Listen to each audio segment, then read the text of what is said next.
Tudo começa quando nomes comuns, pessoas discretas e aparentemente intocáveis desaparecem sem deixar vestígios, como se tivessem sido apagados por uma força invisível que age nas sombras e dita quem vive e quem cai. E o que poucos sabem é que por trás desses sumiços existe um mecanismo silencioso, criado para proteger segredos tão valiosos que qualquer deslize podia transformar alguém em alvo imediato de uma eliminação calculada. Porque quando o assunto envolve a velha máfia e os segredos que ela enterrava junto com seus inimigos, cada detalhe conta, cada passo é risco. E entender como esse sistema funcionava é entrar de cabeça em um jogo em que quem sabia demais nunca tinha uma segunda chance. Curiosofobia. Nas ruas abafadas de Nova York dos anos 40, onde o cheiro de fumaça de charuto se misturava ao aroma de gasolina dos carros pretos que cruzavam lentamente as esquinas, uma tensão silenciosa pairava sobre cada beco. Havia algo que não era dito, mas todos intuíram por instinto. Uma lista circulava nas sombras, escrita à mão, passada discretamente entre homens que jamais encaravam o próprio reflexo. Uma lista que carregava mais peso do que qualquer arma. Cada nome ali era mais do que um aviso. Era uma sentença. E quem ousasse olhar para ela tempo demais, sentia a estranha certeza de que, de algum modo, seu próprio nome poderia acabar ali também. Esse documento nunca foi oficialmente confirmado. Nunca foi exibido em tribunais, nem preservado em arquivos. Mas testemunhos de dentro da própria estrutura criminal são unânimes em afirmar que ele existia e que estar nele significava desaparecer sem deixar rastros. É importante entender que aquilo não era um simples registro. A lista não servia para catalogar traidores. Ela servia para controlar comportamentos. Para lembrar a cada associado que a organização era maior do que qualquer vida individual. E foi nessa atmosfera, onde cada sussurro podia custar a sobrevivência, que uma noite específica se tornou o ponto de partida dessa história. Uma noite aparentemente comum, marcada apenas pelo ruído distante de um bonde e pela luz mortiça dos postes piscando. Um jovem mensageiro subiu os degraus úmidos de um bar escondido entre prédios abandonados e entregou um envelope pardo ao homem que aguardava no balcão. O homem abriu o envelope e seu rosto empalideceu como se tivesse visto um fantasma. Era o tipo de reação que ninguém deveria ter em público, mas era tarde demais para disfarçar. Esse momento, tão pequeno e tão banal, é citado por vários sobreviventes como o disparo silencioso que colocou toda a engrenagem da organização em movimento. E o motivo é simples. A lista nunca era entregue a alguém que estivesse em segurança. Se seu nome estava lá, você recebia o aviso para não ter tempo de reagir. Ele segurou o papel com os dedos trêmulos, incapaz de acreditar que alguém havia tido coragem de escrever seu nome. A letra era fina, quase elegante, mas o significado era devastador. Enquanto o bar seguia com seu burburinho abafado, aquele homem, que até então acreditava ser parte importante da família, percebeu que algo em seu mundo havia se quebrado. E a quebra não tinha volta. Em cada esquina ele começou a ver vultos. Em cada risada distante um possível sinal. Em cada carro estacionado uma emboscada esperando o momento certo. Esse estado constante de paranoia era algo que muitos descrevem como inevitável. Afinal, a máfia não precisava correr. Era o medo que fazia o trabalho mais pesado. Aos poucos, a notícia da tal lista começou a vazar em círculos mais amplos. Não era falada em voz alta, nunca era mencionada diretamente. Mas pequenos relatos, boatos quase sussurrados, começaram a se acumular. Havia quem a descrever-se como uma espécie de clube da morte, um mecanismo criado para limpar qualquer ameaça antes que ela ganhasse forma. E quanto mais pessoas desapareciam de forma repentina, mais a existência dessa lista parecia não apenas plausível, mas inevitável. E foi no rastro desses desaparecimentos que investigadores independentes, jornalistas e até antigos membros começaram, anos depois, a reconstruir esse quebra-cabeça. Sempre partindo de um ponto. Todo início tinha uma sombra. E aquela sombra começava justamente ali, naquele bar abafado, naquele envelope pardo, naquela reação que denunciou mais do que o destinatário imaginava. A primeira peça de um mecanismo brutal tinha sido acionada, E a partir desse momento, a lista não era apenas um segredo da máfia, era um fantasma que caminhava entre os vivos. No momento em que esses segredos começam a emergir das sombras, é impossível não imaginar o quanto ainda está escondido. Então diga o que está achando dessa história, deixe seu like, inscreva-se no canal e conte aqui nos comentários até onde você acha que essa lista mortal realmente chegava. Quando sussurros sobre a lista proibida se espalharam entre becos e tavernas clandestinas, um fenômeno inevitável começou a tomar forma. Não era apenas medo, era desconfiança. Cada olhar prolongado parecia esconder um cálculo silencioso. Cada aperto de mão parecia mais demorado do que deveria, como se cada gesto pudesse revelar quem, secretamente, denunciava quem. A organização, antes sólida como concreto, passou a rachar por dentro, e essas rachaduras permitiam que segredos escorressem como água, alimentando ainda mais paranoia. O homem marcado naquela noite se tornou apenas o primeiro fio de um novelo que, uma vez puxado, expôs um jogo de traições que ninguém conseguia controlar completamente. Esse tipo de estrutura opera muito bem quando existe confiança cega. Quando essa confiança é corroída, o próprio sistema se volta contra si mesmo, criando um ambiente onde todos são suspeitos e ninguém dorme tranquilo. E é exatamente nesse cenário que os golpes internos florescem. Porque quando um membro percebe que a lealdade já não significa proteção, ele procura o próprio caminho de sobrevivência, mesmo que isso signifique virar a mesa contra seus antigos aliados. Foi assim que surgiram os primeiros sinais de jogo duplo. Homens que há poucos meses brindavam juntos passaram a seguir um ao outro depois de reuniões. Pequenos grupos se formavam nos cantos escuros de depósitos abandonados, enquanto informações eram negociadas como mercadorias raras. À medida que a lista crescia, crescia também a tentação de usá-la. Bastava indicar discretamente um nome, insinuar um comportamento suspeito e a máquina de execução se movia sem questionamentos. De repente, a lista deixou de ser um castigo reservado aos traidores e passou a ser uma arma estratégica para eliminar rivais internos. Esse detalhe é crucial.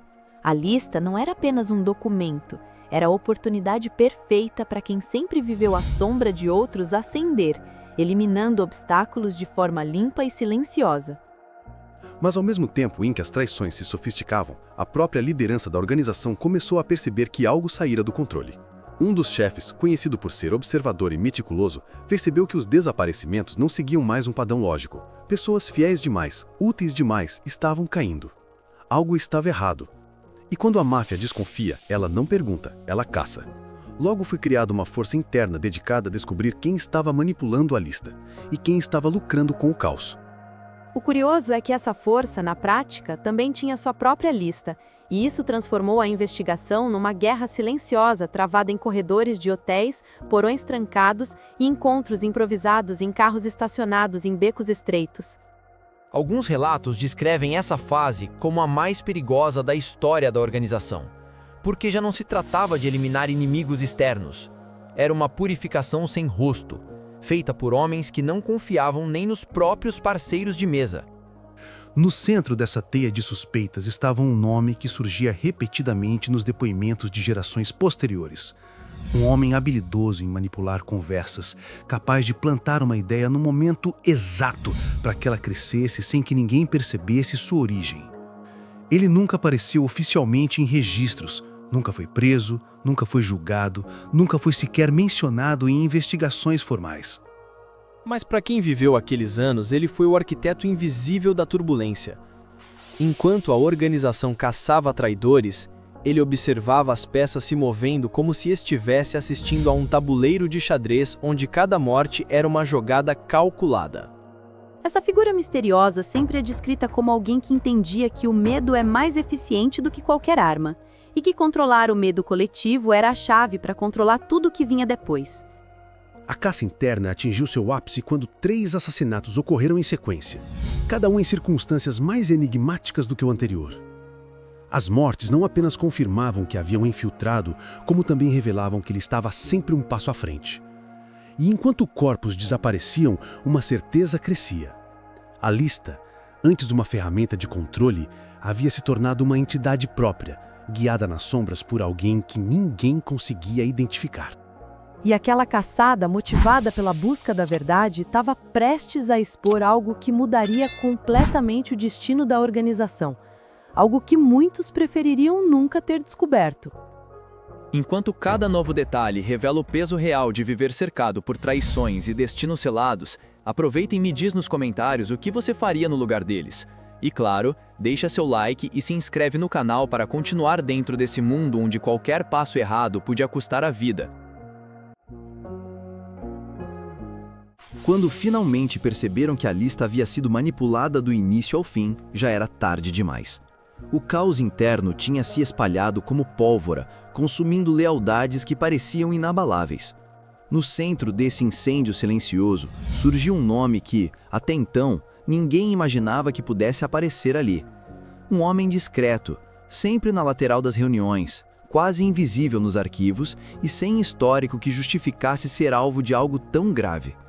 Ele era conhecido por sua pontualidade, por ser metódico e por não se envolver em disputas internas. Mas naquela noite, seu nome estava no topo, não rabiscado às pressas, mas escrito com a mesma caligrafia meticulosa que marcara tantas outras sentenças. A descoberta de que haviam colocado ali alguém tão improvável foi o estopim para que alguns finalmente percebessem que a lista não era mais sobre crimes, traições ou segredos expostos, era sobre controle. A escolha dele não fazia sentido, e justamente por isso passou a fazer. Se a lista podia atingir alguém completamente fora de suspeita, isso significava que qualquer um podia ser o próximo. A partir desse momento, o medo deixou de ser uma consequência e se tornou a regra. O homem tentou entender o motivo. Abriu gavetas, revisitou conversas antigas, procurou qualquer deslize que pudesse justificar sua presença naquela linha condenatória. Não encontrou nada. O que encontrou foi ainda pior: indícios de que alguém vinha ajustando a lista de acordo com interesses pessoais, criando a ilusão de que tudo seguia o código tradicional, quando, na verdade, o sistema tinha sido sequestrado por um único indivíduo. Era como se a faca que deveria servir à organização tivesse mudado de dono.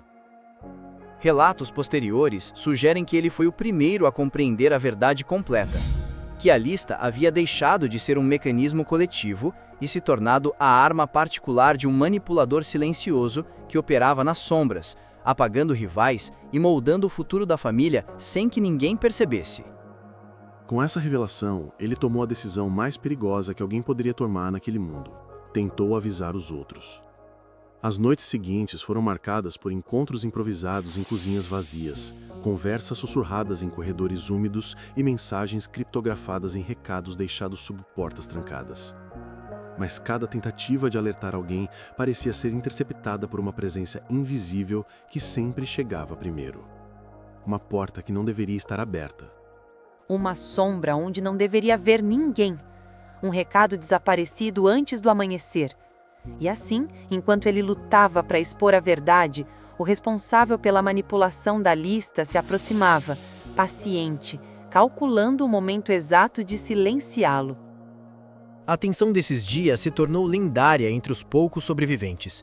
Eles descrevem a sensação de viver cercados por paredes que pareciam escutar, como se cada movimento estivesse sendo registrado por olhos que ninguém conseguia localizar. A fuga começou quando ele percebeu que já não estava tentando salvar a si mesmo. Estava tentando salvar o que restava da organização, antes que todos fossem engolidos por essa lógica cruel. Pegou documentos, recortes, pedaços de conversas anotadas às pressas. Criou um dossiê improvisado que detalhava o surgimento da lista, a manipulação gradual e a identidade aproximada de quem estava por trás daquilo. Mas sua saída pelas ruas estreitas foi marcada por passos rápidos atrás dele, carros que desaceleravam demais ao passar, janelas que se fechavam quando ele olhava para cima. Cada esquina parecia um aviso de que o tempo estava acabando. E apesar do esforço, há um consenso entre pesquisadores da época. Ele nunca teve realmente uma chance. O sistema que tentava desmascarar era maior, mais profundo e mais antigo do que qualquer tentativa isolada poderia conter. A última vez que foi visto ocorreu em um beco próximo ao porto, carregando uma pasta escura contra o peito como se fosse sua última defesa. Testemunhas disseram que ele parecia calmo, como alguém que finalmente aceitara o destino inevitável. Depois disso, desapareceu sem deixar rastros. Nenhum corpo, nenhum objeto, nenhuma pista. Só silêncio. E, dias depois, uma nova versão da lista, revisada, limpa, organizada, circulou entre os homens mais influentes da família. Seu nome havia sido removido, como se nunca tivesse existido. Mas justamente esse apagamento se tornou a evidência mais clara de que tudo o que ele temia era real. A lista, agora completamente dominada por uma única mente, continuou a determinar quem vivia e quem desaparecia. E seu último gesto, desaparecer tentando revelar a verdade, se tornou o símbolo sombrio de como um sistema mortal pode sobreviver mesmo quando todos já sabem que ele está corrompido. E se histórias como essa despertam em você a mesma curiosidade sombria que movia aqueles que tentavam sobreviver às sombras da máfia, então não deixe de se aprofundar ainda mais nesses mistérios aqui no Curiosofobia. Deixe seu like, inscreva-se no canal e ative o sininho, porque cada novo vídeo revela segredos enterrados que o mundo tentou esquecer, e você não vai querer perder o próximo passo dentro desse labirinto oculto.